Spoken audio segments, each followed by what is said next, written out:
जल्दी करना।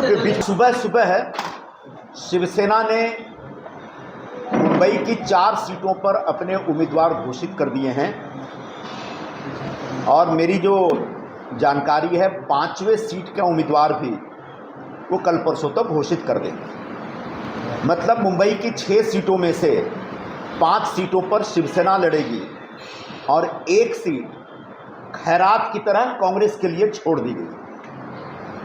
यह पूरा जो फैसला है कांग्रेस पार्टी को मुंबई में दफन करने वाला फैसला है। मैं इस फैसले का निषेध कर रहा हूं, सबसे पहली बात ये। और इस निषेध में जो मैं निषेध कर रहा हूं इसमें शिवसेना का नेतृत्व का भी निषेध कर रहा हूं और कांग्रेस के नेतृत्व ने जिसने नेगोशिएशन में हिस्सा लिया वो लोग नेगोशिएशन सही ढंग से नहीं कर पाए, इसकी भी निंदा करता हूं, निषेध कर रहा हूं। शिवसेना ने जो उम्मीदवार घोषित किया है उत्तर पश्चिम के लिए, उसके बारे में मैं भूमिका पहले से स्पष्ट कर चुका हूं। उस उम्मीदवार के ऊपर भ्रष्टाचार का आरोप है, ईडी के द्वारा छानबीन जारी है और भ्रष्टाचार का भी जो आरोप है वह कोविड के जमाने में जो मुंबई के गरीब प्रवासी मजदूरों को मुफ्त भोजन कराने की जो योजना थी, उस योजना में से कॉन्ट्रैक्टर से उनने दलाली ली। जो खिचड़ी सप्लाई की गई थी उस खिचड़ी सप्लायर से उन्होंने दलाली खाई है, जिसकी छानबीन हो रही है। और ऐसे खिचड़ी चोर उम्मीदवार को शिवसेना ने हमारे सर पे थोपा है। हम इसका सरासर विरोध करते हैं। कम से कम मैं ऐसे खिचड़ी चोर उम्मीदवार के लिए काम नहीं करूंगा, ये मैं आज घोषणा कर रहा हूं।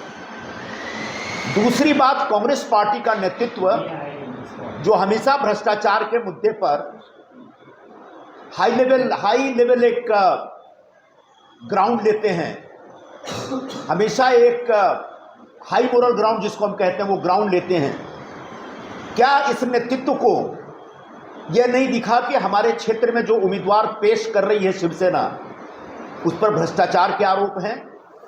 तो मैं अपने शीर्ष नेतृत्व से अपेक्षा करता हूं कि ऐसे उम्मीदवार के संदर्भ में वो निश्चित तौर पर आपत्ति दर्ज करेंगे और उनका जो एक हाई मोरल ग्राउंड है भ्रष्टाचार के संदर्भ में, जिसको लेकर के सदा हमारी तरफ से बयानबाजी होती है, उसको लेकर के भूमिका स्पष्ट होगी।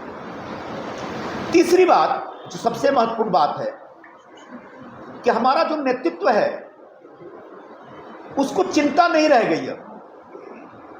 जो मुंबई में या पूरे देश में जो कांग्रेस के कार्यकर्ता हैं या कांग्रेस का कहीं स्थापित नेतृत्व है, उस नेतृत्व की शायद कोई चिंता नहीं रह गई।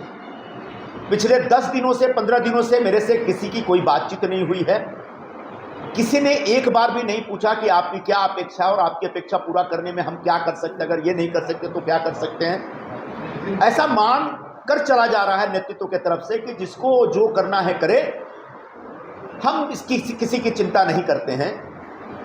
तो मेरा मुद्दा ये है कि एक तरफ कांग्रेस का नेतृत्व पूरे देश में न्याय पर आधारित एक घोषणा पत्र जारी कर रहा है और हिंदुस्तानी समाज के अलग अलग वर्गों को न्याय दिलाने की बात कर रहा है। ठीक उसी वक्त उसके अपने कार्यकर्ताओं के साथ न्याय हो रहा है कि नहीं, उसके अपने जो स्थापित नेतृत्व हैं उनके ऊपर कोई अन्याय हो रहा है कि नहीं, इसकी चिंता नहीं है। ये जो न्याय की बात करने वाले लोग हैं, कैसे उनके अंदर अन्याय हो रहा है, इस पर वो ध्यान नहीं दे रहे हैं, ऐसा मेरा मानना है। शीर्ष नेतृत्व से मैंने अपेक्षा की थी